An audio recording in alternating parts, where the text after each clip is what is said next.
Have you ever watched any of my other videos and straight away found yourself thinking, that's not going to work for my dog? They're not food motivated. Or maybe you've got a dog where you can put a bowl of food down for them and by the end of the day, the bowl's hardly been touched. I have some good news for you. If you have always believed that your dog is not food motivated, this can be turned around. And in this video, we're going to have a chat about different ways that you can turn your unmotivated food dog into a very motivated food dog. There's a saying in neuroscience that goes, neurons that fire together wire together. When we combine food with positive emotions, fun, exploration, and success, all of these link together in your dog's brain. You will also find that when they are enjoying the experience of the food, they find it so much easier to disengage from what else is going on in the environment. And when we build this up in layers where our dogs are leading the learning and we are training for the situation rather than in the situation, this helps our dogs when they have struggles in life. So maybe they are anxious, maybe they are reactive, or maybe they have moments of explosive overexcitement. As long as your vet has ruled out any medical issues that could be causing the reluctance to enjoy their food. So for instance, if they've got toothache, we all know how painful toothache can be. So as long as you have ruled out anything like that, then we are going to look in this video at ways that you can use your dog's daily food to really complement their training and to really amplify your results. So a lot of the games that I do with dogs and their owners use part of the dog's daily food. Now, it's important to realise that it's part of their daily food. So we're not doing their training on top of what they normally eat throughout the day, because we want to watch their weight. We want to make sure that what they're eating is healthy. The main key is to remember is we are going to turn their food from being in a boring bowl, we are going to turn it into an amazing, fun experience for them. For us humans, as their owners, putting their food in a bowl and popping it down on the floor, that can seem like the easiest option. The food is there for them, they can eat it whenever they want, and we don't have to worry about it. Dogs, on the other hand, they think differently to us. They were designed to do so much more than just consume their food. They are natural hunters, scavengers, searchers, sniffers, problem solvers, and we need to use those abilities that they have. When we combine those natural abilities that they have with their training, magic happens, and I'm excited to show you how. Dogs love to be given a job to do. If you've ever noticed with your dog that as soon as you get them involved in something, they're like, yes, I'm here, I'm on it. They love a job to do. And when we combine that with their food, this is it's such a fabulous combination. Giving your dog a job to do, combining it with their food, and you are onto a winner. And you are going to see your dog light up in a way you have not seen before. For many dogs, the process of finding the food is just as rewarding as eating the food itself. If you think about children that will happily ignore a plateful of vegetables, yet when you get those same children involved in growing from seeds into seedlings and then planting the vegetables out and taking care of them, watering them, looking after them, then harvesting them, cooking them, they then want to eat the vegetables that they grew. It's all about the experience. And our dogs can be very, very similar. When we add movement, searching, sniffing, hunting, they've got to use their brains. When we add all of that into the equation with their food, suddenly food becomes so much more valuable to them. And it's not because we've changed the food. If you have tried 10 different types of kibble for your dog, I know that pain. Years ago, I know that pain. I've been through it myself. If you have done that with your dog, then it's not about changing the food. It's about changing the experience. We are literally saying to our dogs, you have permission to play with your food. If you love the sound of this for your dog, I have some of my absolute favourite ways that we can combine a good experience with our dog's food. So the first one I want to show you is this. This was Bobby's food ball. So can you see this gap here? You would literally just pop their kibble or their little healthy treats. I used to make for Bobby some homemade little healthy treats for him. I would pop them in here, you close it up, and then you can leave the gap like that, and you pop it on the floor for them.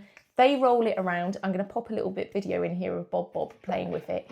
He loved it. It would create a lot of noise and he just loved it. I would keep it in his toy basket here in the kitchen, and he often would go up to his toy basket and he'd just paw at it. He couldn't quite get it out of the basket, but he'd paw at it. And I knew he wanted to have some fun with his food ball. I'm not into football. I'm definitely into food balls though. The other time that this has been fabulous is when I went over to a new client's house to see them, and they had a Cocker Spaniel. And he was not at all food motivated. And what they said to me was that they can put food in the bowl. This might sound familiar to you. They could put food in the bowl, and by the end of the day, it had hardly been touched. So when I arrived, that was the situation. There was a bowl full of kibble and he'd hardly touched it. So I got some of the kibble out of the bowl, popped it in here, popped it on the floor, and I just rolled it around a little bit to help show him how to play this game. And he was like, ooh, food. And it was his normal kibble. And he then spent about 20 minutes batting this around their kitchen while his owners and I were chatting. And he had the most amazing time. And over that 20 minutes, I topped it up a couple of times for him, and he emptied his food bowl and he loved it. And it was all about the experience. It was exactly the same food. Another dog who came along to one of my classes, and again, not food motivated.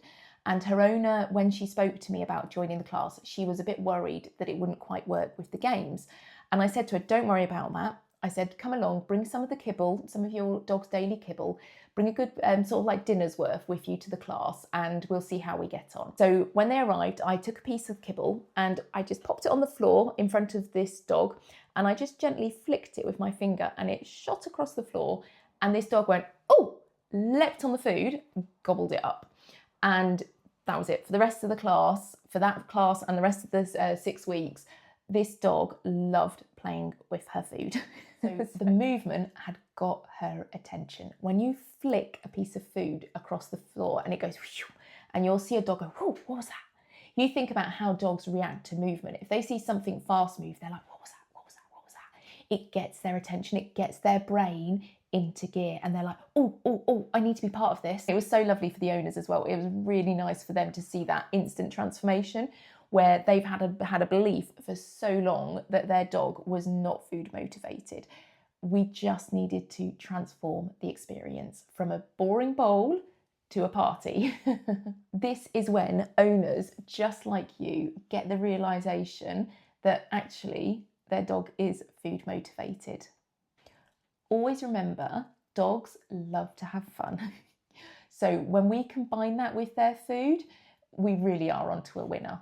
When we give them a job to do with their food, what we are doing is we are directing their energy into something we love, rather than them getting a little bit bored and finding their own entertainment, which could be chewing your favourite pair of shoes. So this is Bob playing with his food ball. You will also notice that there is a bowl of food down. So I did this deliberately. I just wanted to see what he would do. So I popped some food down, and this was some pretty yummy food as well.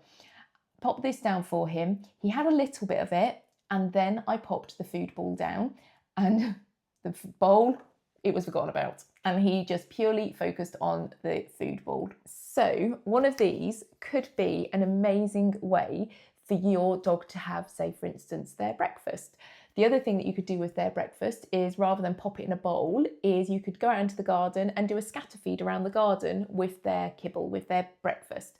And they'll be out sniffing, they'll be hunting, they'll be using their brain, and you'll find that their breakfast, it will all get gobbled up. So this is another one of my favourites. And when I say it's the cheapest toy you will ever buy your dog, you'll see why.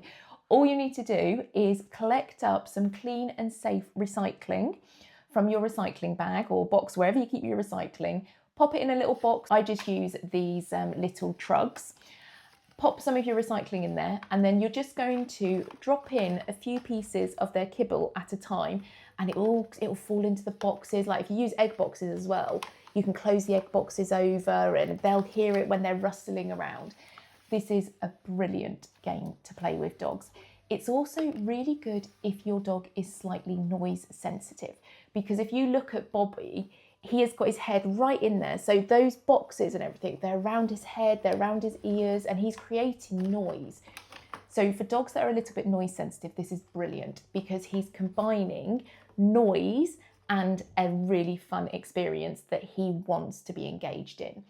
It's also really good if you've got dogs that are a little bit head shy. So some dogs, you know, when you go to stroke them or a little bit shy around their ears or anything like that, this again is a really good one for them to play because they've got these boxes around their face and, you know, touching them all over. They're not focused on the touch, they're focused on the experience and the fun that they're having, searching and hunting out all the food. So their brain, it's starting to make that connection between noise and touch and a positive, happy experience rather than them focused on something that they're worried about. I will insert in a few moments some other videos as well of Bob playing with some of my other favourite games for driving that food motivation with your dogs. So another area that we need to be aware of is motivation can be influenced by lots of different factors. So for instance, your dog's stress levels, their emotional state, anything that they are worried about, their health, and also how the food is presented, which is what we've been chatting about. There's so many other factors as well, and I'm sure you'll be able to think of some others. So what I always like to say to owners is, from our point of view, if you think about something that you're about to go and do that's really important. It might be a job interview, for example, and you've put loads of prep work into it. It's really important. You're quite nervous about it. And just before you go, somebody offers you a sandwich and you're like, no, I can't eat that. Like, I just can't eat it. You also know that if you do eat it, it's going to taste like cardboard. Now, logic tells you it would be sensible to eat. Everything else is saying to you, don't put that food anywhere near me. Dogs are very similar to us in that way. And if they are feeling stressed or overstimulated, maybe from overexcitement, then you will find that some dogs will absolutely refuse food. So maybe you've been to the vets and you take some of your dog's absolute favourites, maybe like some little chunks of chicken or cheese or sausage, and your dog absolutely refuses them because they're a bit worried about being at the vets, or maybe it's the groomers, or, you know, anywhere like that, anywhere where they, you know, that it's an environment that they get a little bit worried about and they refuse food. Take that as information, because that's telling you that it's too much for them. They really are struggling in that environment. If you have a watch of this video, I will also pop a link in the description as well for you. This video talks about how you can help your dog that is in that situation where they're a bit too anxious, and we need to help them come away from those anxieties. So have a watch of this video after you have finished this one. If you do find that when you go out, your dog does not eat any of their food, that could be a sign of some subtle separation anxiety. If you think about it from a human point of view, if you know somebody who, when they are stressed, they pace around, they make lots of noise, they can't sit still, they're externally showing their stress. You also then have other people that when they are stressed, they sit down and everything is internalized. Now, if you know them really well, you might be able to tell that they're stressed because it might show in their face. But actually, to other people, they might look quite chilled and quite calm. And our dogs can be the same. So some dogs that have separation anxiety, they might bark, they might howl, they might, be a little bit destructive around the house. That's quite an obvious sign that they're really struggling with separation anxiety. You may also have dogs that just lay in their beds, they look quite calm, they're just laying there, but actually if they are not eating, that can be a sign that there is some separation anxiety going on. So how about some other foods that you can use to really bring up your dog's motivation. There are some incredible superfoods out there that we can feed our dogs exactly the same as the foods that we feed ourselves. So some of Bobby's favourites were sweet potato. He loved sweet potato. Broccoli is a really good one. Blueberries are really good for your dog. Carrots, that was a favourite of Bob's. And also some eggs. Bobby loved scrambled eggs. Sometimes you can give raw eggs to your dog. Raw eggs sometimes would make Bobby a little bit poorly. However, scrambled eggs, just plain scrambled eggs, no milk or anything, just scrambled eggs on his own, he loved. He would often, he used to make me laugh, he would often walk around afterwards and he'd have like little bits of scrambled eggs stuck in his beard. Carrots were a real good one for Bobby. He loved chomping on carrots. And what I quite often would do is, because it was quite a loud chomping noise, as you can hear in this video, is if there was something I needed to help distract him from. So he wasn't massively reactive to thunder, but if it was particularly sort of like loud, it would sort of get his attention and it would be enough for him to be a little bit worried. He would still eat though. So what I could do with him is I would sit on the sofa with him. We'd have some chopped up carrot and he would just chomp away on the carrot. And what was nice about it is the chomping noise would help distract him from the noise of the thunder. And he also was so focused on the carrot, he would forget about the thunder. So I did that a couple of times with him and that really, really helped. Carrots are just so good for dogs, so similar to us, they're so good for them. You will also find carrots work really well, little chunks of carrot, if your dog does struggle to see kibble in the grass. So if you're playing some of the games and you're out in the garden or you're out at the park and your dog does struggle to see the kibble, then carrot is a good one. It's also a healthy one because cheese works, but cheese can be quite high in calories. Frozen broccoli was one of Bobby's absolute favourites.